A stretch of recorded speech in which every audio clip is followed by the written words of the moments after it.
limited to issues and items germane to the business of the governing body. The commission will not discuss or debate these items, nor will the commission make decisions on items presented during this time. Members of the public will be limited to 3 minutes for comments. Open public comment.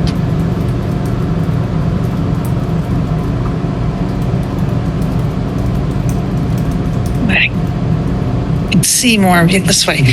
Sherry Ellenbecker, 66049. Sherry, can you go ahead and lower and turn that back, because we use the camera on top of the screen, so it's important that you don't turn that. This. Yes, because we use that camera on top, but lower as you can so you can see us. If you want to be able to see it, you see what I'm saying? Instead of moving the camera. Technologically challenged. Yep. That's it. Appreciate it. Thank you. Now I do. Okay. Go for it. On January 6th, we all knew the World Cup was coming, and we knew it was going to be a big deal. And boy, you guys did a great job. It was fantastic down on Mass Street. But we suspended the short-term rentals to accommodate the crowds that were coming. And Planning Director Crick stood here and said he couldn't put an end date on it because it wasn't an emergency. So, but you all were going to make a text amendment that was going to take it back to its original condition right away. Well, the World Cup is over, and I don't see it on the future agenda items. And we wanted to be, we in the neighborhoods, the groups of us, wanted to be team players. We wanted to support everything the city did for this once-in-a-lifetime opportunity. But to be a team player, we needed to be a team.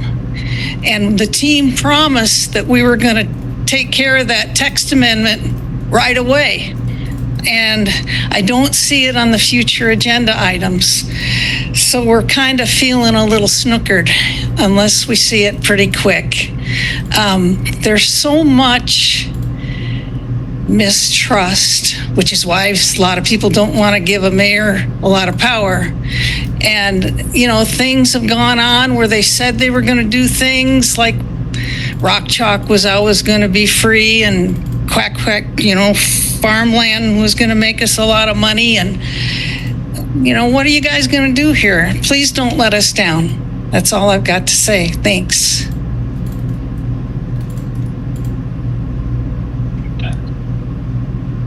Do I have to speak up? No, it's good. And you can raise it up if you want.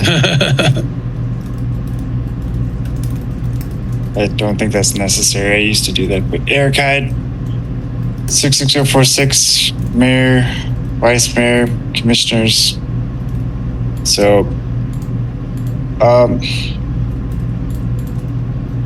Commissioner Sellers, I got kind of frustrated earlier when I heard you talk about, equity and stuff, blackness and all that stuff. And, we live in Lawrence, Kansas, and this town was founded to, get rid of slavery. So, it's, I don't think we really need to talk about that as much anymore, because I just don't think it's as relevant as it used to be. And, there's a lot of people out there that are discriminated against and don't fit in these equity and inclusion programs, myself included. May think, I'm not included in those programs because I'm white. But it doesn't matter. I've got big history of brain damage, and I'm disabled. But I'm really smart. I felt like a leader, or like I'm some sort of important person. I felt like that probably since high school. And I also want to say that, the chief medical director, she's the interim medical director of Burt Nash. She's black, Dr. Dodson. She called me a racist. That was in court. I was committed to Osawatomie. during my first time I ran for city commission. They said I was a safety concern to myself and others. Wasn't true. They just bullied up on me, and that's what they said. You know, they took away my Second Amendment rights. I didn't really have any interest in owning a weapon until recently, because now I have a family. It's like, maybe I want to protect my family one day. But that woman, Dr. Dodson, was part of it, and so was Judge Sally Picorni, who everyone says, oh, she has a perfect record. Well, she screwed with me. And she's white. It doesn't matter, you know. So I'm just really pissed off at all this race talk. I don't think it really matters anymore. It matters more about character. Like, I know I get angry, but I have an excuse. It's part of my brain damage. I try not to be angry as much as I can. I'm on medicine now. You know, please don't talk about the black stuff anymore. Like, we're just all people. We're all together. Anyway, thank you. Thank you.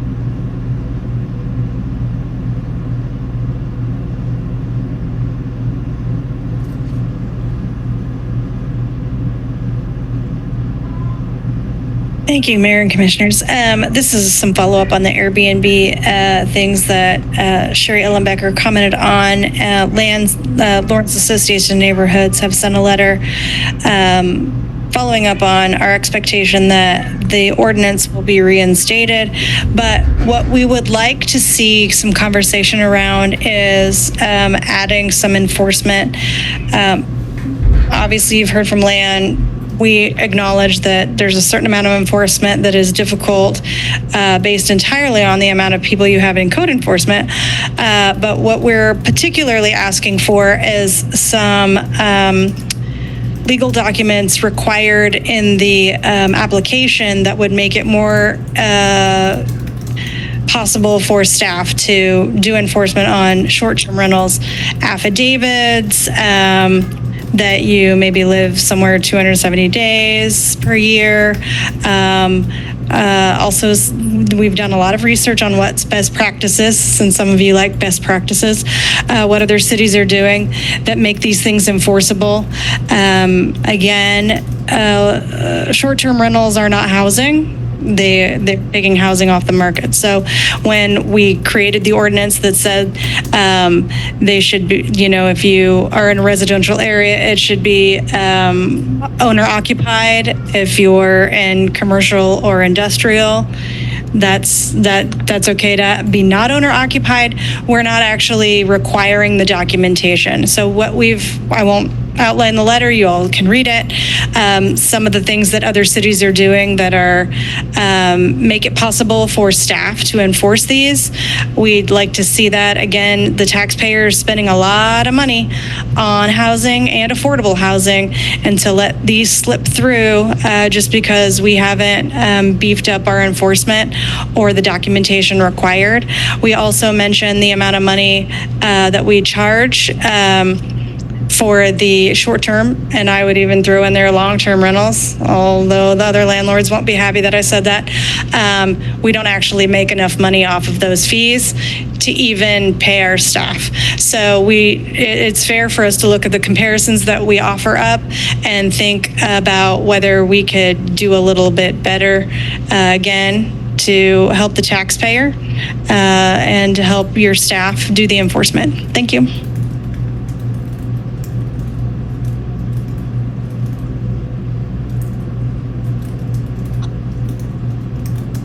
Christina McKenna, 66046.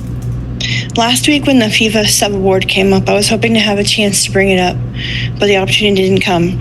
I've been waiting for another opportunity, so I might increase public awareness. I've been talking to others about it during the week because our city sold out to ICE. In the sub-award contract information, there's a part in Section 6 where it defines terms like alien. Then under Section 13, it describes how we must collaborate and cooperate with ICE until the end of August.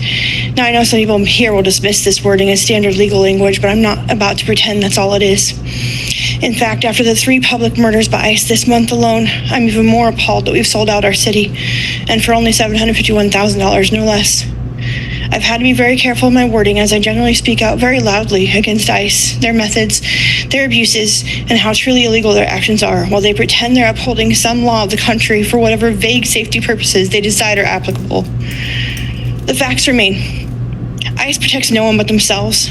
Being here illegally, a term that is grossly negligent of why people come here, as well as our own broken system and its inherent abuses, is simply a civil infraction akin to running a red light, though notably with far less risk to others, regardless of the lies some tell. They've been murdering people outright in public spaces. They've been raping children in detention centers. It's not supposition, it is verified. ICE runs license plates and profile people based on name alone. It's happened here in Lawrence. ICE is not worthy of support or collaboration, especially with the wording in the contract. Your constituents deserve better than to be sold to such a heinous organization. In Olathe, they've chased people to enforce the HALO law even after aggressively pinning them in place, though they were in a parked car. They are not our friends, period. And we now have terms and conditions of accepting money from corrupt FIFA that requires opening our city to ICE. No, thank you. 2 questions. Since Lawrence is spelled incorrectly, is the contract able to be challenged legally? And since the DHS leadership has a female pronoun in reference instead of how they are actually male, will that allow it to be legally challenged? The people of Lawrence don't want ICE. If ICE comes here to kidnap people and anyone winds up dead from ICE, the blood is on your hands.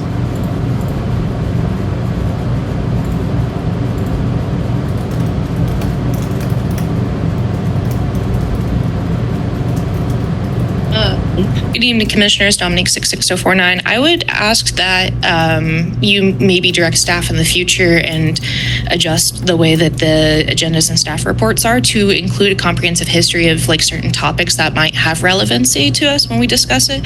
So like tonight when we were discussing the form of governance, like we could have more historical, and it would be like a bigger historical I guess overview. I know the staff does a really good job at doing a lot of like intra-city history where they'll say, well, we discussed at this and we go to this agenda and you can connect the dots. But I think maybe for some people, it'd also be beneficial for there to be like a broader historical context to some of this stuff too, to people who might not know this.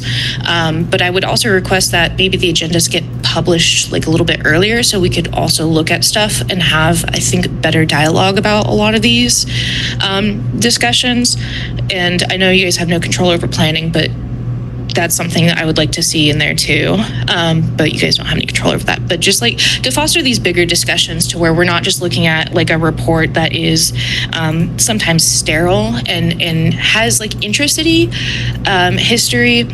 Just as somebody who doesn't know all of the history of Lawrence, and I would like to have like jumping off points where I could look into something that I may have not been informed of. And I think it just gives us a better understanding of like a comprehensive discussion about things. So we're not just getting insulated into like maybe just like the technicalities of a discussion, but that we kind of zoom out and do a higher level, but like an interconnected high level. I don't know how else to describe it, but like if we talk about the environment, what's the history of this environment? How's it connect to the way that the city has developed? And I don't know.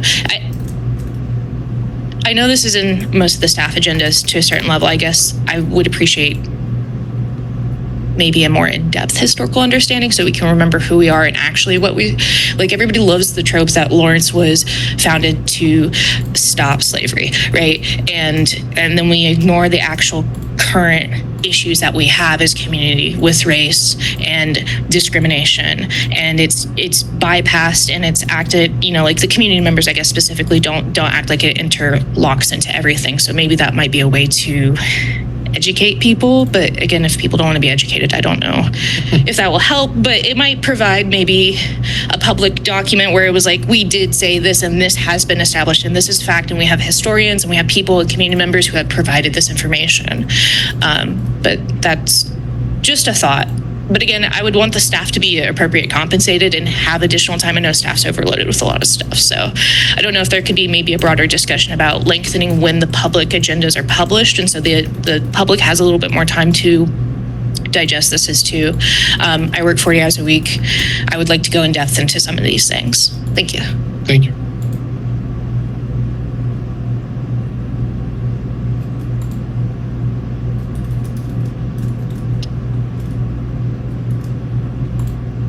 Good evening, Mayor and Commissioners. Rebecca Britton, 66049. I just want to say we have come a long way on racial issues, yes, but representation does matter. Our highest courts have said that it matters. Just in 2025 in Alabama, a federal court struck down the state's congressional map for diluting Black voting power. Louisiana, New York, there are many examples in recent history of this.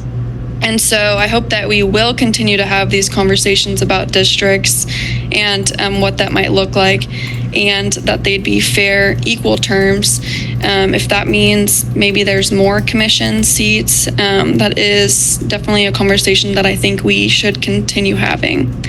Additionally, I would like to say I really like the framework Commissioner Polian came up with for the stewardship program.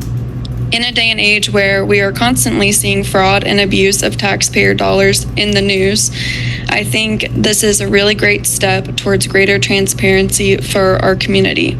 It's a great way to see where we are excelling and where maybe we have room for improvement. And honestly, I'd love to see something done, maybe even annually, even if it's just one program instead of 5 selected at random. We just pick 1 or 2. I think it'd be a great way for the public to see the city just doing a little bit extra due diligence with transparency on these larger programs. Thank you.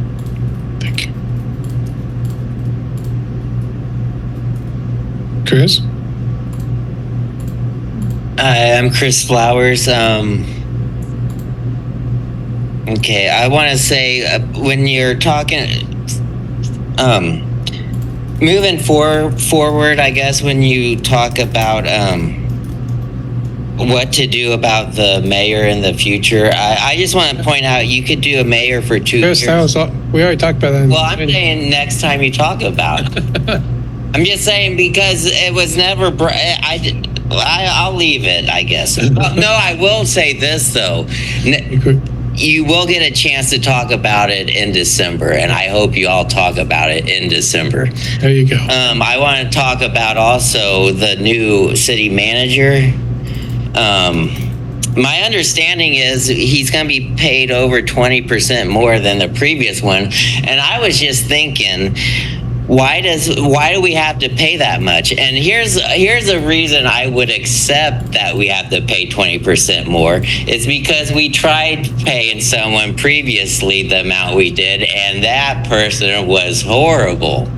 That would be a valid reason for saying we are going to pay 20% more for this next person.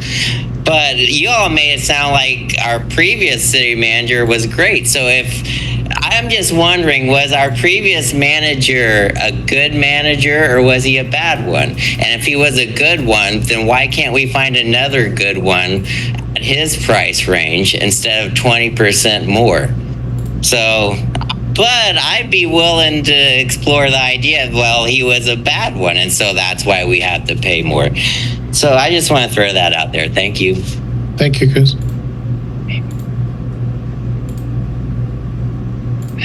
Patrick? Hey guys, this is a fun meeting tonight. Patrick Ross, 66049. Commissioner Dever, I think there should be further discussions. I think Commissioner Sellers points out a lot of great points, so I'll just leave that at that. I want to shout out a couple things. The Douglas County Fair stopped their turtle races for the county fair this year. A lot of local advocacy, a lot of people coming from the Sierra Club that were against that. We're against that on a state level. Reasons why we're against that: it kills the turtles when you don't return them exactly where they're supposed to be, and they're our state reptile. So it'd be great to see that happen across the entirety of the state. I'd also like to say that I think a big issue when it comes to housing is the community benefit component of our comprehensive plan, and that has been cited to me by housing developers, realtors as the limiting factor for why they can't build as many houses as they used to be able to. Now, I've heard some people push back on that notion, but I would say that if that's really what it's coming down to, then we need to address that. The mayor here in the break mentioned to me that to do that, it would require a change from both the city commission, planning commission, and county commission, if I understood that correctly. So I think we should begin that discussion. But if we give that to the builders, that we're helping them with the community benefit of saying that housing is a benefit, then we need to have a larger environmental policy framework to govern those types of developments so that we don't run into this whole like sector plan fiasco that's playing out at planning that, again, I could go into more detail as to why it was frustrating last night to be on the other side of that. And so to that point, I hope I'm not overstepping any bounds, but here on Thursday is the next meeting of the Lawrence Environmental Sustainability Advisory Board. I'm a board member, and at that meeting we will be discussing a number of environmental sustainability ideas, and one of the other things I've been working on as part of that board is to develop an environmental policy framework that, long story short, city staff on a yearly basis would generate an annual state of the environment report that would come to our board. It would come to then you and then county, and we would do that year after year. And so that's something to consider when we're looking into strategic plan restructuring, and I think it would help us guide and build in the future for the city of Lawrence. Thank you very much. Thank you. Seeing no other comments in the room, how about online? Okay.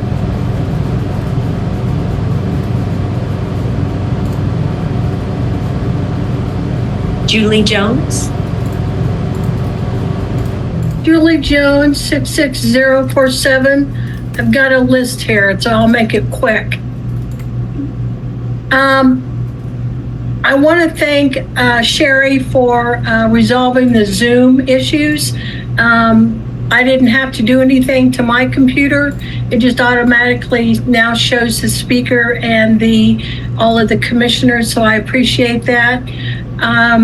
I would like to put in another vote to stream the meetings on YouTube. This past week, I wanted to go back and re-listen to the meeting itself, and the meeting was on Tuesday, and the video was still not up by 5 o'clock on Friday, and I'm not sure why, when Lawrence Times can have the public comment up the very next day. You guys talked about the pool. So that's already been answered, never mind. I want to thank Commissioner Courtney and Pullian for asking questions. That's not been a big thing in the past.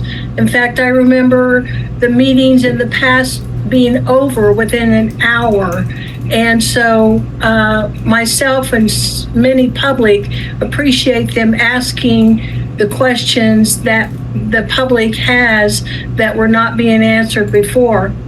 And according to my record, since I have an Airbnb, the city was to cut off the temporary Airbnbs, which is about 100 units. It was supposed to end July 26th, but they didn't have a plan on how they were going to implement that plan. And I don't know if those people have all been inspected by the city. And then my final thing is, tell me again why we're not charging long-term houses that are in residential districts as commercial property tax. That's all I've got. Thank you.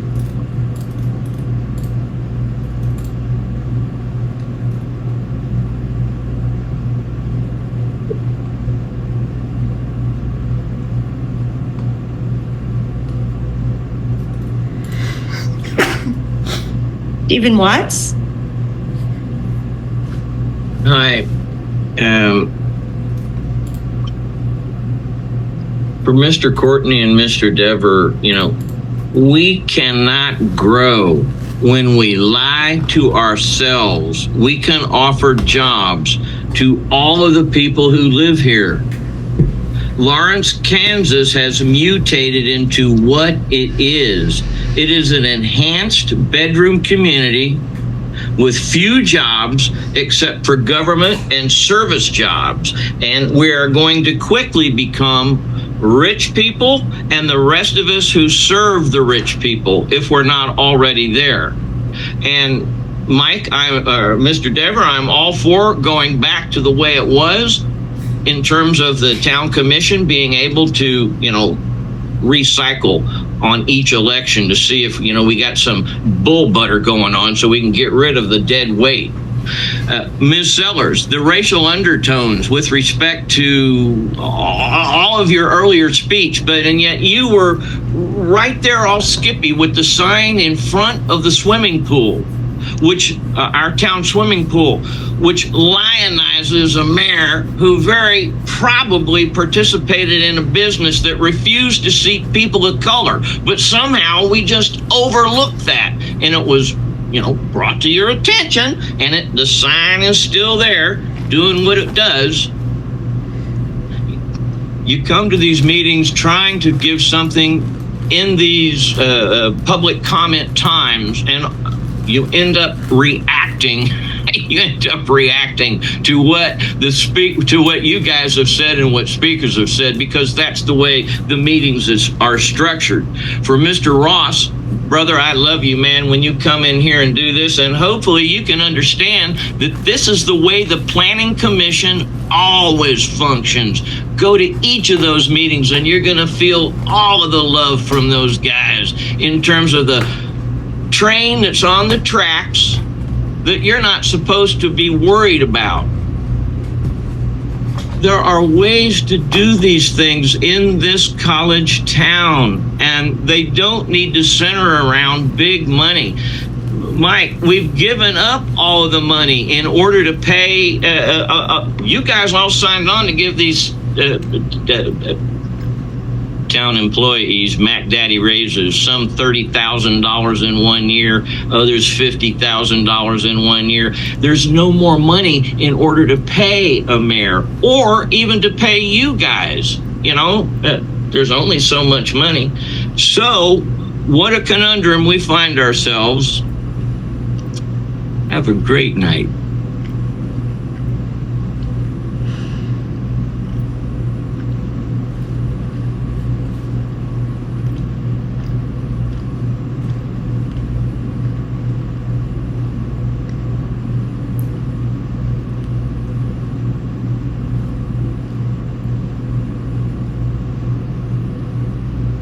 Sorry, Mayor, it's a little slow getting folks moved over. Not sure why.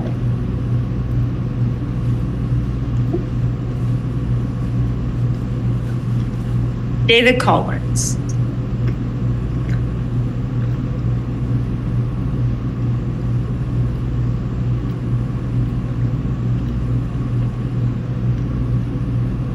You're muted, David. Can you hear me now? Barely, a little bit. Okay, Speak well, up. I'll try to speak up. There we go. Yeah. I just wanted to comment on some things that were said previously. I would like to applaud the remarks by the lady who made some comments about ICE. I think we should be very cautious about how the city deals with that particular organization. And beyond that, the gentleman earlier who has apparently brain damage from his remarks, created disability for him, made some remarks that I think reflect a problem that exists throughout the nation of a desire to forget history. I think Commissioner Sellers,